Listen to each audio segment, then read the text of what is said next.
நாமக்கல் மாவட்டம் ஆனங்கூர் கிராமத்திலிருந்து பேசுறேங்க, அண்ணா நகர்ல இருந்து. எங்க ஊர்ல பாத்தீங்கன்னா கடந்த 3 வருஷத்துல கிட்டத்தட்ட ஒரு 15 பேர் பக்கமா உயிரிழந்திருக்காங்க. விபத்துங்கிறது அடிக்கடி நடந்துட்டே இருக்கு. நாங்க விஓ ஓட்டு மனு கொடுத்துருக்கோம், ஆர்ஐட்டு கொடுத்துருக்கோம், தாசில்தார்ட்டு கொடுத்துருக்கோம், சிஎம் செல்லுக்கு அனுப்பியிருக்கோம், கலெக்டரேட்லயும் கொடுத்துருக்கோம். இது வரலும் எந்த ஒரு ரெஸ்பான்ஸும் இல்லை. நாங்க ஒரு 100 பேர் சேர்ந்து பஞ்சாயத்து ஆபீஸ்லயும் கொடுத்துருக்கோங்க. இது வரலும் எந்த ஒரு வேகத்தடையும் அமைக்கல.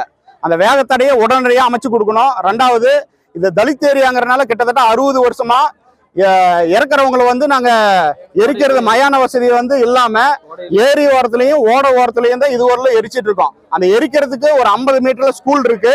அந்த புகையெல்லாம் ஸ்கூலுக்குள்ள போகுது, குழந்தைங்களுக்கு அதெல்லாம் பெரிய பாதிப்பு ஏற்படுத்துது. இதை நாங்க எத்தனையோ இடத்துல மனு கொடுத்துருக்கோம், எல்லாமே பண்ணிருக்குங்க, எந்த ஸ்டெப்பும் எடுக்கல.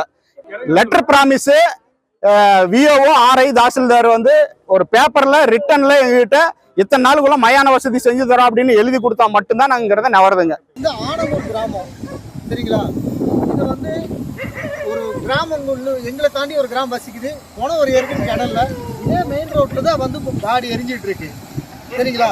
எங்களை தாண்டி ஒரு கிராமம் இருக்குதுங்கிறதுக்காக நான் சொல்லி பக்கத்துல ஹைஸ்கூல் இருக்கு சரிங்களா. இதனால ஓடையில தண்ணி போகுது. குழி தோண்டுனா போனது எங்கேயும் சார் பதிக்கிறது? நீங்களே பாருங்க, நீங்களே லைவா பார்த்துக்காங்க சரிங்களா. நாங்க போய் சொல்ல விரும்புறதெல்லாம் கிடையாது. எரிஞ்சிட்டு இருக்குது, இது பாருங்க. ஓடையில கீழே இறங்குறதுக்கு கூட இடம் கிடையாது. எப்படி சார் ஒரு பாடி வைக்கிறது? ஒரு சுடுகாடு ஒரு அமைப்பு கிடையாது சரிங்களா.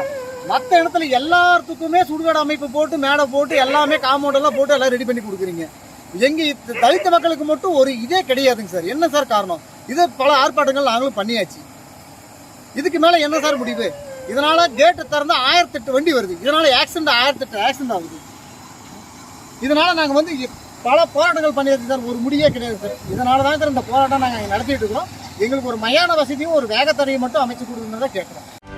செய்திகளை உடனுக்குடனும் துல்லியமாகவும் தெரிந்து கொள்ள சப்ஸ்கிரைப் பண்ணுங்க.